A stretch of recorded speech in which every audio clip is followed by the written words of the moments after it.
नंदीग्राम, सिंगूर, जिकरपुर और भट्टा पारसौल, जहां देश के ब्रिटानिया कानून को बदलने के लिए हजारों किसानों ने अपनी कुर्बानियां दी। राहुल गांधी भट्टा पारसौल में आए और उन्होंने यहां से पैदल यात्राएं की और जो विगत 125 साल से इस देश के किसानों का खून चूसा जा रहा था, उस खून की चुसाई को बंद करने के लिए उन्होंने इस देश के किसान और मजदूरों को सौगात के तौर पर भूमि अधिग्रहण कानून 2013 दिया।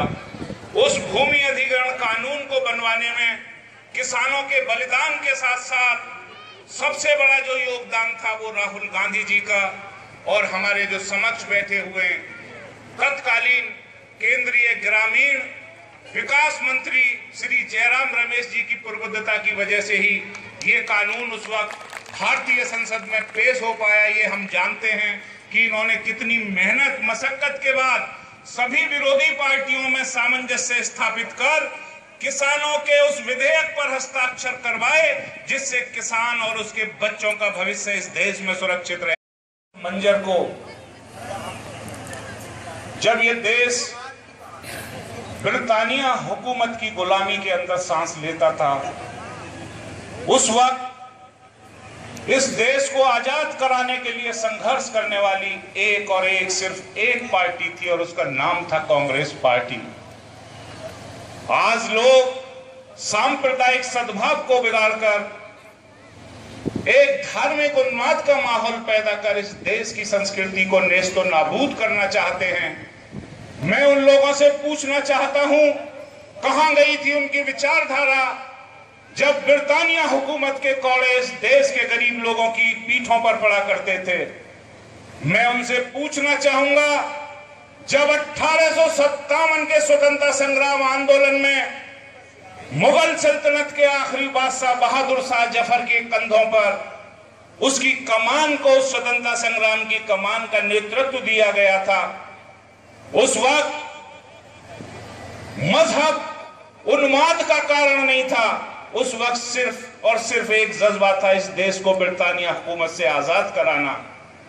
आज झूठे वादे कर, लोगों को गुमराह कर और भाई से भाई को तोड़कर चंद ऐसे फांसीवादी लोग हमारे इस देश को नेस्तो नाबूद करना चाहते हैं, जो धीरे धीरे भोले भाले नागरिकों को गुमराह कर इस देश की सत्ता तक पहुंच गए हैं। लेकिन आपको याद रखना पड़ेगा अपने देश के अतीत को, अपनी देश की संस्कृति को, जहां और जिसने जो भी विदेशी इस देश में आया उसे आत्मसात करने का कार्य किया। हर भाई ने इस देश को आजाद कराने की लड़ाई लड़ी। आज ऐसा माहौल क्यों पैदा किया जाता है कि भाई से भाई को अलग करने की बात हो।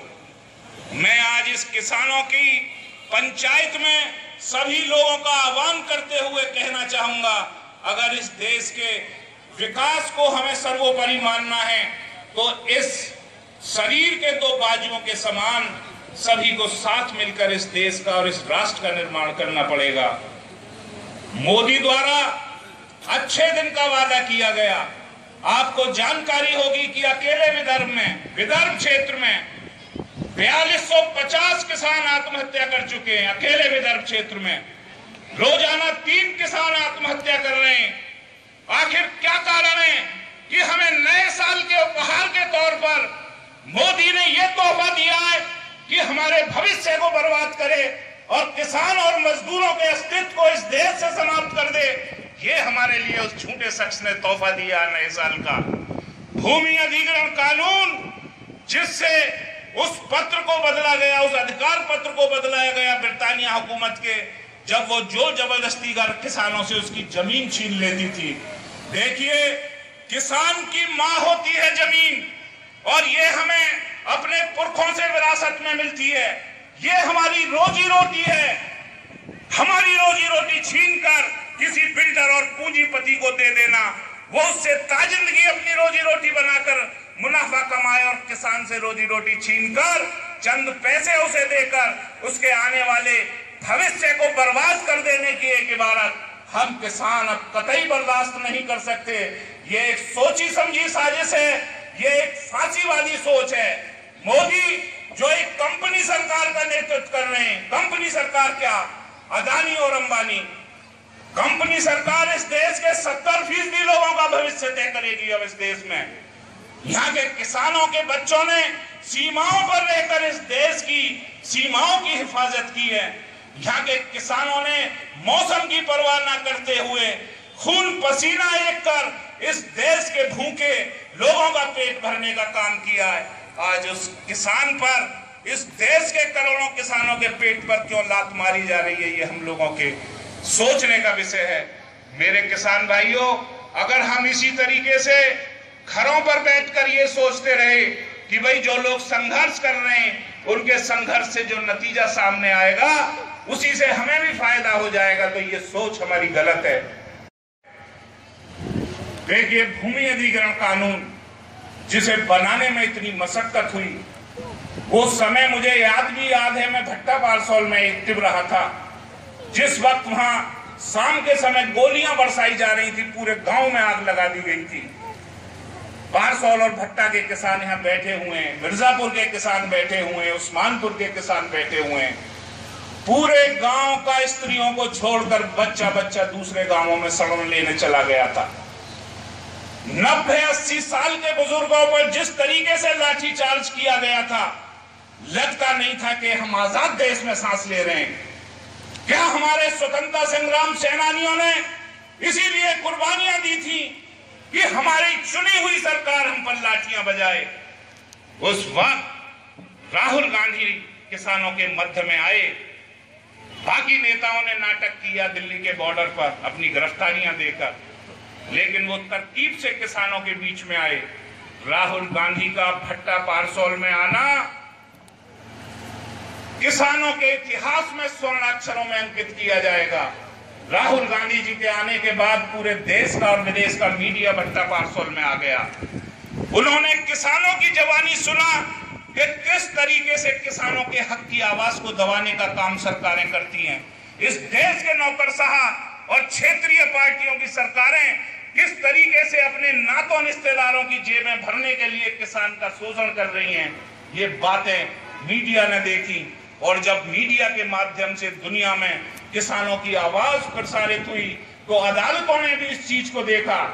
जहां अदालतें किसान की रिट को बिना पढ़े ही फेंक दिया करती थी रैक करते हुए, भट्टा पारसौल आंदोलन के बाद 3000 किसानों को स्टे दिए गए।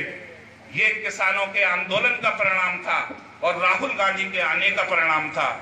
उस दिन के बाद से राहुल गांधी ने अलीगढ़ तक पैदल यात्रा की और हर गांव में चौपाल लगाकर किसानों के दर्द को समझा। तब जाकर भूमि अधिग्रहण कानून सन 2013 इस देश के किसानों के हित के लिए और उनकी भयभूति के लिए लाया गया। और उसके मुजस्सिम कारण किन तरीके से इन्होंने उसे पास कराया, किस तरीके से लॉबिंग की, उसके लिए हम जयराम रमेश जी के बहुत शुक्रगुजार हैं।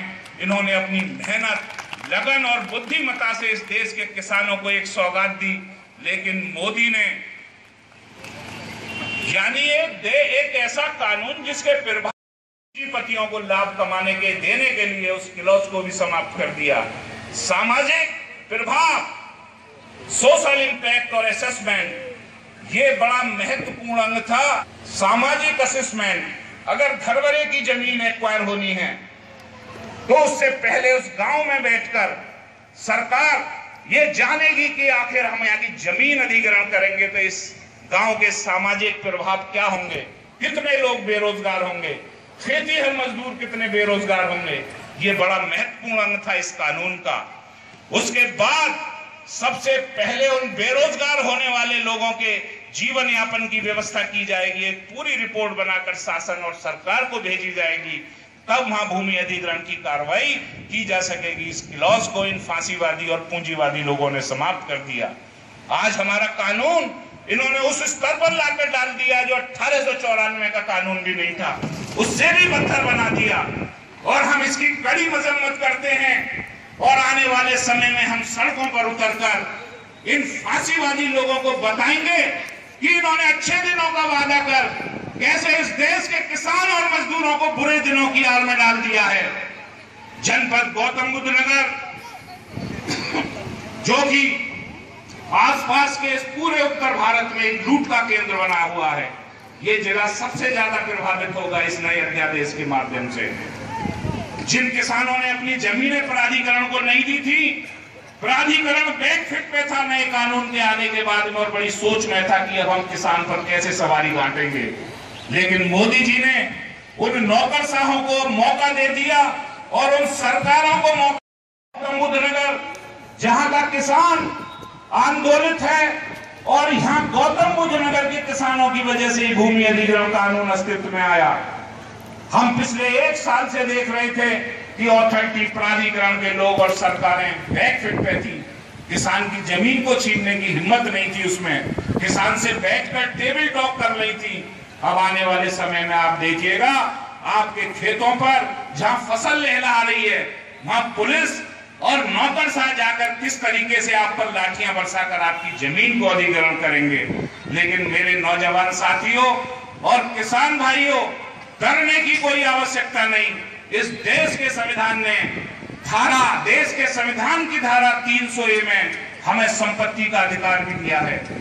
हम उस संपत्ति के अधिकार के माध्यम से और इस अध्यादेश में जो भी कमियां हमें मिलेंगी उनके माध्यम से हम अदालतों में जाएंगे और सड़कों पर खड़े होकर अपनी पुरानी शैली से अपने लाठी डंडे लेकर, दराती लेकर, फावड़े लेकर और खुरपे लेकर इन फांसीवादी ताकतों का मुकाबला करने के लिए इन्हें रोकने का काम करेंगे। लाए गए अध्यादेश में सिंचित भूमि, बहुफसली जमीन, ये दोआब का क्षेत्र है जहां हम लोग रहते हैं, जहां मुगल काल में भी किसानों से दुगना कर वसूला जाता था। यहां हम 3-3 फसलें पैदा करते हैं। यमुना हमारे किनारे बहती है। के कानून में इस पर पाबंदी लगाई गई थी। आज देश के सामने खाद्यान्न संकट है। दाल कहां से पैदा होगी, धान कहां से आएगा, चीनी कैसे बनेगी, गेहूं कैसे आएगा, क्या खाएंगे हम लोग, क्या विदेशों पर आश्रित होंगे। इतना बड़ा इलाका पड़ा हुआ है इस देश में जो सिंचित नहीं है। अगर सरकार की ये पॉलिसी रहेगी कि दोआब के क्षेत्र में कंक्रीट की बिल्डिंग बनाकर ये यहाँ की सभ्यता और संस्कृति और समाज को नष्ट कर दें, तो हम इसे कतई बर्दाश्त नहीं करेंगे। किसान भाइयों, पूरे देश में आंदोलन चलाना पड़ेगा। ये हमारे अस्तित्व और हमारे भविष्य की लड़ाई है।